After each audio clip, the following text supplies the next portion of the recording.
மத்தபடி எந்த மாடல்ஸ் எதுவுமே போட மாட்டாங்க. போல்டா கன்டென்ட் ஆ. கொஞ்சம் போல்டா கன்டென்ட் இருக்கணும். மட்டும் கொஞ்சம் இந்த பார்க்குற மாதிரி. போர்ட்ஃபோலியோ வந்து கொஞ்சம் கரெக்ட்டான போர்ட்ஃபோலியோ. அப்புறம் வந்து ம். பிரசன்டேஷன் வந்து ஒரு ஷார்ட் அண்ட் ஸ்வீட்டா வந்து முடிச்சிடணும். ஆ. கரெக்ட்டா.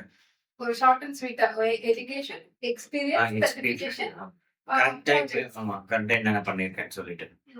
ஒரு ரெசல்ட்ல இதுக்கு மேல எதுவும் வேண்டாம். ஆ. எஜுகேஷன் இருக்கணும், எக்ஸ்பீரியன்ஸ் இருக்கணும், சர்டிஃபிகேட்ஸ் இருக்கணும், ப்ராஜெக்ட்ஸ் இருக்கணும், ஸ்கில்ஸ் இருக்கணும். அவ்வளவுதான். நான் அது இங்கேருந்து பொறந்தேன், அங்கேருந்து வளர்ந்தேன். சில பேர் வந்து போட்டிருப்பாங்க. Female I am female 22 age, 24 age, photo இதெல்லாம் இல்ல, போட்டிருப்பாங்க. இல்ல. அதானே சில பேர் அத நான் சில படிச்சிருக்கேன். இத பொறந்தேன், வளர்ந்தேன், அங்க இருந்தேன், இங்க இருந்தேன். இல்ல நானே போடுவேன். சில பேர் ஃப்ரெஷரா இல்ல, இல்ல. அப்பலாம் அப்படிதான் இருந்துச்சு. இல்ல அது too much of pages were there once upon a time once upon பேஜ்ல அ டைம். இருக்கணும். ஒரே ஒரு பேஜ்ல போதும். சிம்பிளான ஒரு எப்படின்னா சிம்பிளா மைக்ரோசாஃப்ட் ப்ராடக்ட்டும் அப்படிதான். நீங்க சிம்பிளா பண்ணீங்கனாலே போதும். ரொம்ப அது சிஎஸ்எஸ்லாம் யூஸ் பண்ணிலாம் பண்ண வேண்டாம். ஸோ ஏடிஎஸ் இதனால ரீட் பண்ண முடியாது. ஸோ இதனால தான் வந்து ரிஜெக்ட் ஆகுது. ரிஜெக்ட் ஆகுறதுக்கு மெயின் ரீசன். நீங்க ஒரு நார்மலா ஒரு சிம்பிளான ஒரு இது போடணும்.